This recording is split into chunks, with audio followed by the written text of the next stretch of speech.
Sejam bem-vindos ao canal de Deus oficial de Quixeramobim. O que liberta o homem é a palavra. O que transforma o homem é a palavra. Glória a Deus, aleluia. Aí hoje em dia as pessoas estão usando muitos artifícios para atrair as pessoas para a igreja, mas se a palavra não atrair, ninguém atrai e nada atrai. Por quê? Porque após o movimento as pessoas saem.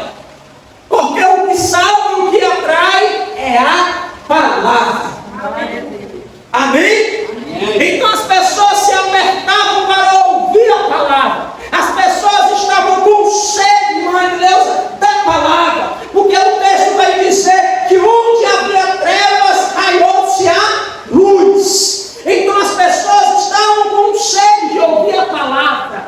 Então Jesus vinha e a multidão cercava Jesus de tal modo que o apertava. E presta atenção que o texto diz que eles estavam à margem do lago de Genezaré. Ou seja, eles estavam em um local aberto e grande. Mesmo assim a multidão o apertava. Aí o texto diz que quando Jesus e Maria chegou lá, e era uma aldeia de pescadores, Jesus observou que tinha 2 barcos lá e as pessoas estavam, irmãos, tirando as coisas de dentro do barco. Jesus observou o semblante das pessoas. Jesus, muito observador, ele olhou que eles estavam tirando as redes, mas não havia peixe. Ele olhou que eles estavam guardando, enrolando as tarrafas, mas não havia nenhum peixe. E o semblante era de tristeza, irmãos. Por quê? Porque eles saíram à meia-noite para pescar. Eles passaram a noite inteira lançando as redes, irmão Dorinha, e nada alcançaram, e nada conseguiram. Então eles estavam o quê? Desanimados. Quem é que vai passar a noite inteira pescando, não pegando nada, vai voltar para casa feliz? Por quê? Porque tanto Tiago, como Pedro, como os demais ali, eles sobreviviam do quê? Da pesca. Então era comum eles chegarem com o pescado e já vender para outras pessoas revenderem no mercado. Mas eles chegavam ali sem nada. Como é que eles iam pagar as contas? Como é que eles iam honrar os compromissos? Então bateu o que? A tristeza. E eles estavam cabisbaixos. Aí Jesus chega na situação. E quando Jesus chega, o texto diz que ele observa. Ninguém fala para ele, ele estava olhando. E muitas vezes nós pensamos que Deus não está nos vendo. Mas Jesus estava prestando atenção à situação. Aí Jesus chega para Pedro e diz assim: ei, irmãozinho, ele diz assim: Senhor, tu pode afastar um pouquinho o barco aí, para que eu possa usar ele aqui como palanque, como pregar a palavra? Aí Pedro diz: certamente, Senhor, vamos afastar o barco. Jesus sobe, eles empurram com a mão, o barco está amarrado para não ser arrastado, e Jesus está ali pregando a palavra. Só que Jesus está pregando a palavra, mas Jesus também está dizendo: vamos terminar o negócio aqui, vou resolver a situação deles. E eles tristes, cabisbaixos, mas ouvindo a palavra. E de repente, Jesus olha para ele e diz assim: coloca as redes, vamos ao mar. Aí ele olha para Jesus e diz assim: Senhor, nós passamos a noite inteira pescando e nada pegamos. Olha, sabe o que é isso aí? São os problemas que vêm à nossa vida, as lutas, as dificuldades. Porque quando nós lutamos sem Jesus, é muito difícil nós alcançarmos vitória. Quando nós lutamos sem Jesus, é muito difícil, irmã Dileuza, nós alcançarmos triunfo. Por quê? Porque quando nós lutamos sem Jesus, nós lutamos simplesmente com a força do braço, com a inteligência e com o dinheiro. Mas existem coisas que nem a inteligência, nem o braço, a força humana consegue resolver. Glória a Deus. Glória a Deus. Aí Jesus disse assim: coloque e vamos ao mar. Aí ele olha, presta atenção ao texto que diz que ele olha para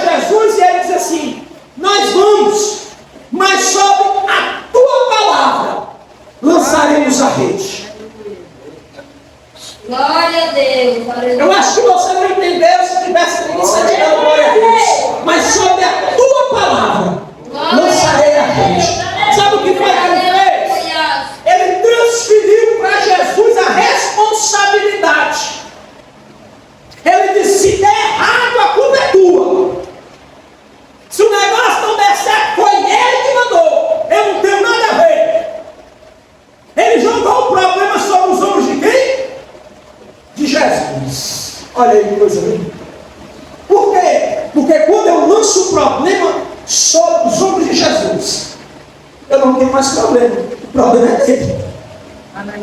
É ou não é? De quem é o problema? É de Jesus. Por quê? Porque eu lancei para ele o problema. Porque a Bíblia diz assim, que quando nós lançamos sobre ele todas as nossas aflições, porque ele tem cuidado de nós. Aleluia. Está entendendo? Glória Aí a não Deus. tem alguns crentes que não conseguem dormir, tem que tomar caio preto. Por quê? Porque ele não consegue lançar sobre Jesus.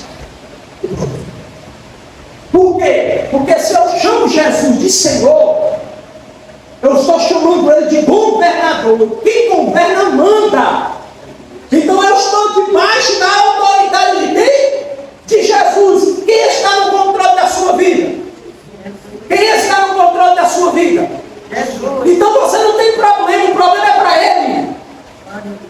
Por quê? Porque ele tem cuidado de nós. Agora, quando eu digo problema, Senhor, me ajuda a resolver esse problema, mas eu estou falando quando eu não posso fazer nada. Bem, não é quando eu posso e eu não faço, não. É quando não dá para me resolver o negócio. Quando é algo impossível, aí eu lanço para Jesus e descanso. Por quê? Porque ele vai resolver. Agora eu me lembro da história real da irmãzinha, irmã Dorinha. Ela disse que ela estava uma semana no pão e água. E ela orava e dizia, Senhor, os meus filhos não aguentam mais comer pão e água. Ela também chata. Usa alguém, Senhor, para não mandar uma filha. Um vizinho dela, macumbeiro fino. Ele ouviu e disse, opa, vou fazer um mercantil de primeira. E vou mandar para ela e vou dizer que foi o diabo. Ele foi olhar, já colocou tudo no ponto melhor. Encheu o carrinho. Aí o camarada disse, para entregar é vizinha minha casa. Vizinha, é. E quem, hoje não foi o senhor que mandou não. Escreve aí em cima da caixa. Em cima das caixas. Escreve o quê? Enviado pelo diabo. Quando chegou lá, ele entregou. Meu filho, é para cá. É para a senhora sim. Mas quem foi que mandou? Está aqui na caixa o diabo. Eu disse, glória a Deus, Deus, até o diabo vai me abençoar. Glória a Deus. Porque Deus está no controle. Irmãos, até o diabo colabora para que a vontade de Deus aconteça. Porque a Bíblia diz que tudo colabora para o bem daqueles que amam o Senhor. Glória a Deus. Ou seja, tudo. Às vezes o cristão vai sair de manhã, meu marido, eu boto pneu da furada, espragueia todo mundo, puta moto, se zanga. Deus esqueceu de mim, misericórdia. Deus esqueceu de mim, meu Deus, eu vou chegar atrasado. Aí Deus estava lá no estado dizendo assim, miséria. Mas se eu não tivesse furado os pneus, eu ia sofrer um acidente lá na frente. Porque tudo colabora.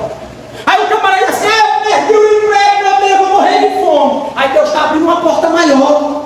Porque se tu tivesse empregado, tu não ia para outra porta. Você está entendendo? Então tudo colabora para o bem. Porque no momento a gente pensa que é o fim, mas para Deus é o começo. Glória a Deus. Deus é o único que pega aquilo que nós achamos que vai nos destruir e nos faz o quê? Crescer. Aleluia. Nos faz levantar. Por quê? Porque a Bíblia diz que tudo colabora para o bem. Aleluia. Então o cristão não tem perda. É porque a gente não entende o trabalhar de Deus. Por quê? Porque um Deus que se entende não é Deus. Que Deus é esse? Então sei o que ele está fazendo. Como ele vai fazer? Da onde ele vai tirar? Não. Deus não se explica. Deus simplesmente se adora. Amém? Aí o que é que o apóstolo faz? Ele diz assim, nem apóstolo, você sabe o que significa a palavra apóstolo?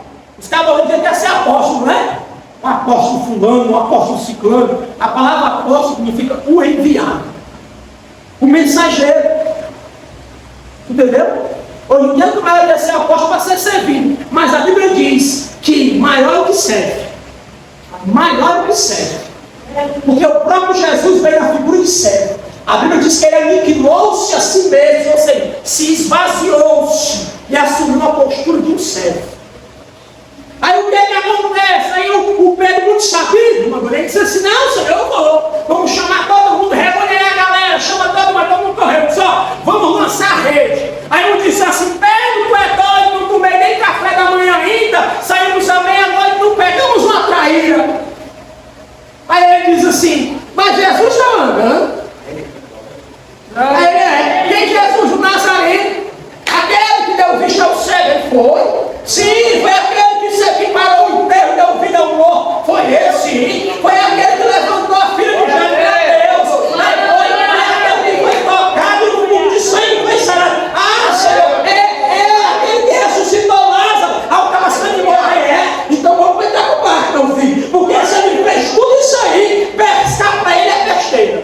Lá no mar. Aí Jesus disse, lança a rede. Aí, ó, a incredulidade, rapaz, vai só perder tempo aqui, mas lança, né? Aí, ó, lançou. Aí o outro olhou para ele e disse assim, tá pelo menos dando supar? Aí ele disse, não, vamos puxar. Aí ele pegou, ele disse, como é que puxa? Corre aqui, menina, ajuda, que tá pesado. Aí começaram a puxar e a Bíblia diz que as redes estavam começando a querer romper, olha, meu Deus. Estavam querendo se rasgar as redes. E o papai nas redes, o menino aí puxaram pra mim, o papai ficou assim, a outra olhou, rapaz, e a outra rede no canto, foram puxar, não dá. Chama ajuda, o irmão do barco, ele gritou, ei, isso o quê? Corre aqui, traz o barco. Pegou uma tornada, para o barco aqui está cheio, vai virar. Aí ele disse, puxou para o outro barco, encheu o outro barco. Aí olhou para o outro e disse assim, meu Deus, quem é esse homem? A Bíblia diz que eles encheram os barcos. Sabe o que é que eu aprendo aí? Jesus saiu em um barco, não foi? Mas quando a bênção chegou, Jesus mandou o quê? Repartir. Sabe o que é que eu aprendo aí? Que Deus vai te abençoar tanto que tu vai ter para poder abençoar vidas.